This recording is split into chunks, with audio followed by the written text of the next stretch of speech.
How do I get rid of English ivy? Can I start using Kickstart now? And when is the best time to prune Arborvitae? Folks, I've got answers to these questions and more coming up on Garden Sense.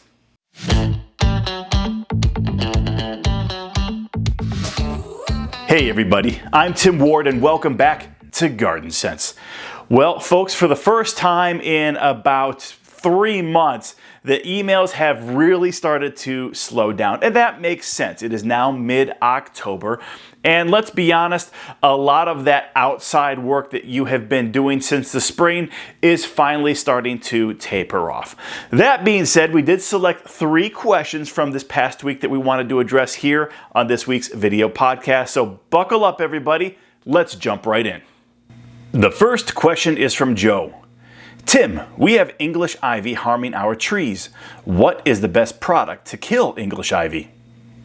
All right, so thank you for sending in a picture. This is really helpful because I can see just how bad the infestation of English ivy is. Now, in terms of it climbing your trees, the most effective method, in my opinion, is to actually just cut off at the base of the tree as much of the English ivy as you can and try to pull it down. Now, if it's really wrapped up there, up into the tree, you're not going to be able to pull much of it down. But what is going to happen is that by cutting it off, anything that is, above that cut line is going to eventually die off. And when that happens, you can actually, usually pull it down pretty easily. So that's how I would actually get rid of it in terms of it climbing the tree.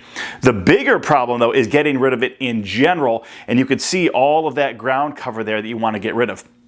We actually recommend a product called Brush and Ivy Control. It's by Monterey. It's available over at Rosen's online. This is going to be really effective at killing the English ivy. Now, you have to be careful with this product because this is a non-selective, which means it's going to kill anything that it comes in contact with in terms of its foliage. So make sure that you don't have any other desirable plants around that area that you want to protect. And if you do want to protect them, make sure you take the necessary precautions before you put down that product.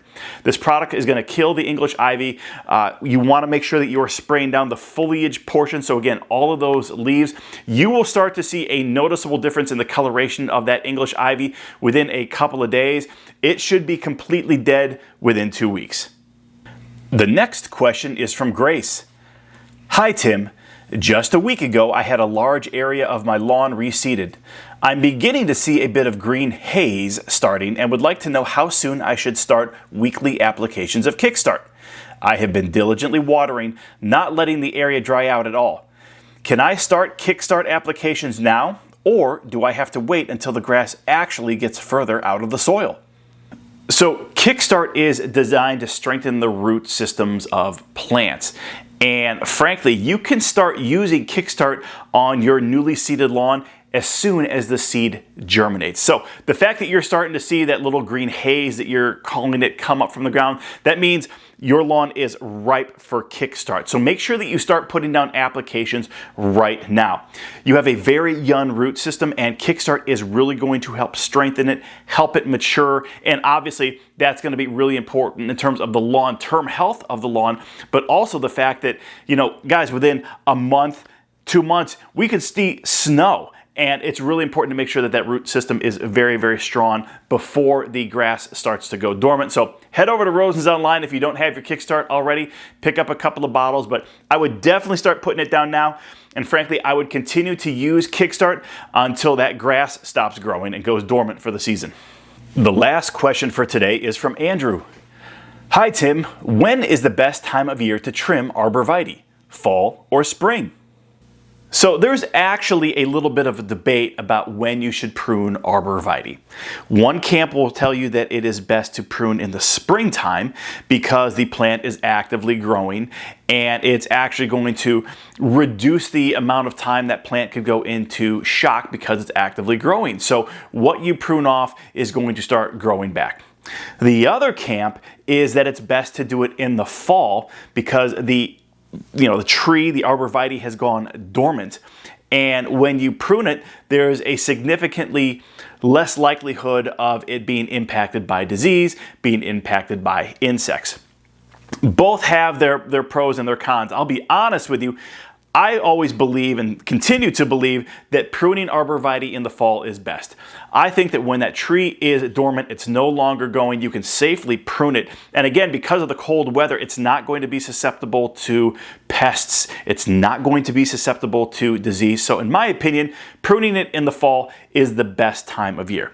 However, when you prune it in the fall, you gotta make sure that you fertilize it, and that is best done in the springtime. And obviously you want to use Plant Trust, which is available over at rosensonline.com. Now, Arborvitaes typically don't need a ton of fertilization, but again, if you are gonna fertilize, it needs a high nitrogen-based fertilizer, and Plant Trust is exactly what you want to use. So, if you fall into that camp where you want to prune in the spring, that's totally fine. There's some legitimate arguments for that. But if it were me and it was my Arborvitae, I would wait until late fall, very early winter when it has gone dormant. Prune off what I need to. There's no risk of disease. There's no risks of any insects or pests that are going to bother it. And then again, in that very early spring, as soon as you start to see a little bit of green, that's when you want to fertilize it with Plant Trust. And that should keep your Arborvitaes very, very healthy throughout the entire season. All right, everybody, just a couple of final thoughts before we wrap up this week's video podcast. Folks, we still have the fall feeding frenzy going on over at rosensonline.com. Now remember, within the next month or so, we're going to start telling you to put down a fourth application of Turf Trust fertilizers. And assuming you've already put down your third application, make sure you head over to rosensonline.com.